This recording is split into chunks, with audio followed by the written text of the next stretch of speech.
Assalamualaikum warahmatullahi wabarakatuh. Saya Tania Nurharyani akan mempresentasikan tugas EPN langkah 1, 2, 3.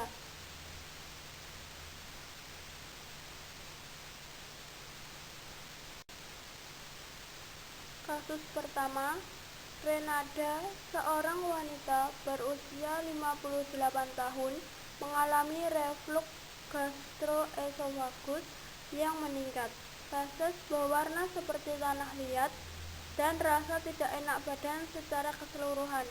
Dia sangat sedih karena saudara laki-lakinya juga menderita batuk empedu sehingga kantong empedunya benar-benar berhenti berfungsi.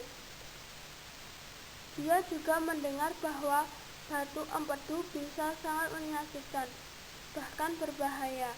Renada bertanya kepada Anda, apa cara terbaik untuk mendiagnosis disfungsi di kantong empedu? Anda biasanya memesan USG sebagai diagnostik pertama untuk populasi ini. Tetapi bertanya-tanya dengan riwayat Renada jika pemindaian hepatobiliari iminodiacetic acid atau HIDA mungkin merupakan pilihan yang lebih baik. Keduanya menawarkan representasi visual dari hati, kantong empedu, empedu saluran, dan usus kecil. Tetapi Anda memutuskan untuk menjelajahi literatur untuk melihat bukti apa yang memberitahu Anda tentang alat diagnostik mana yang akan didapatkan hasil terbaik.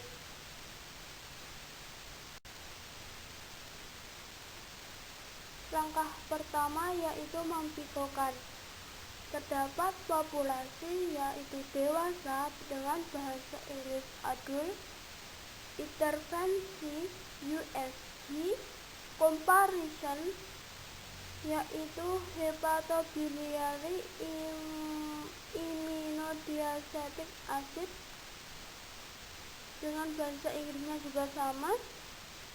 Outcome-nya representasi visual dari hati, kantong empedu, empedu saluran, dan usus kecil.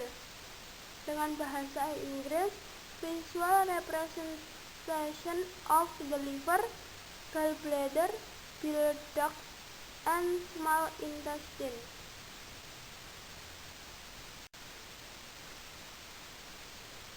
Selanjutnya yaitu pertanyaan dari kasus. Pada dewasa ini, apakah diagnostik USG dibandingkan dengan diagnostik HIDA akan mendapatkan hasil terbaik? Pada langkah kedua yaitu merumuskan dari pikonya tadi, yaitu visual presentation of the liver, gallbladder, bile duct, and small intestine, hepatobiliary iminodiacetic acid, dan USG. Terdapat 3 kata kunci, yaitu visual representation of the liver, gallbladder, bile duct, and small intestine, and USG. Yang kedua yaitu visual representation of the liver, gallbladder, bile duct, and small intestine, and hepatobiliary iminodiacetic acid. Yang ketiga yaitu hepatobiliary iminodiacetic acid and USG.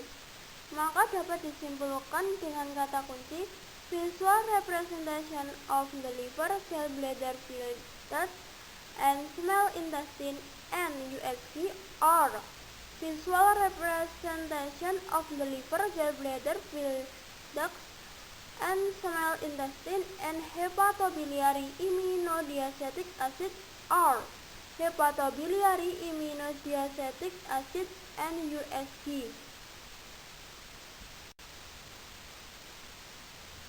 Dari kata kunci tadi dicari di PubMed, terdapat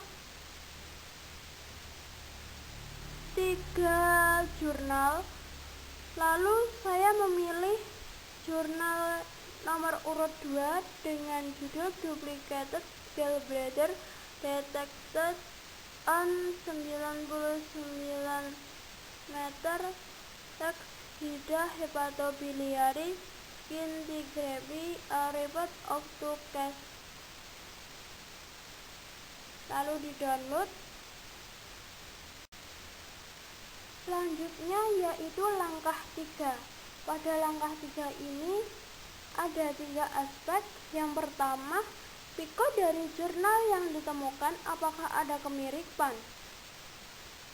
Dari piko jurnal yang didapat yaitu populasinya yaitu anak-anak atau children, intervensinya yaitu USG, comparisonnya yaitu pemindaian hepatobiliary immunodiacetic acid atau HIDA, outcome-nya mendeteksi duplikasi kandung empedu detect gallbladder.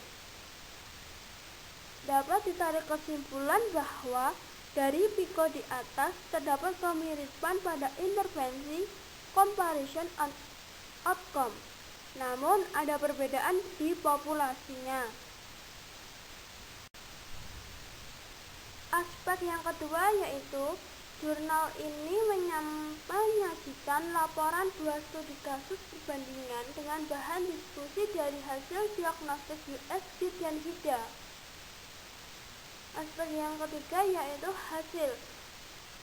Dapat ditarik kesimpulan dari jurnal yang saya dapatkan bahwasannya pemindaian hepatobiliary immunodiacetic acid atau HIDA itu lebih akurat untuk mendeteksi hati, kantong empedu saluran, dan usus kecil.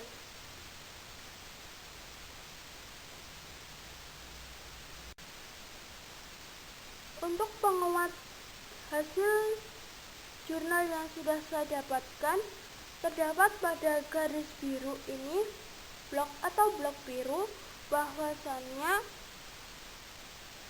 pemeriksaan diagnostik USG itu hasilnya samar-samar, sedangkan pada hasil pemeriksaan HIDA itu prosesnya lebih akurat. Sekian presentasi EBN langkah 1, 2, dan 3 dari saya. Apabila ada salah kata, saya mohon maaf. Billahi fisabilil haq, wastabil khairat. Wassalamualaikum warahmatullahi wabarakatuh.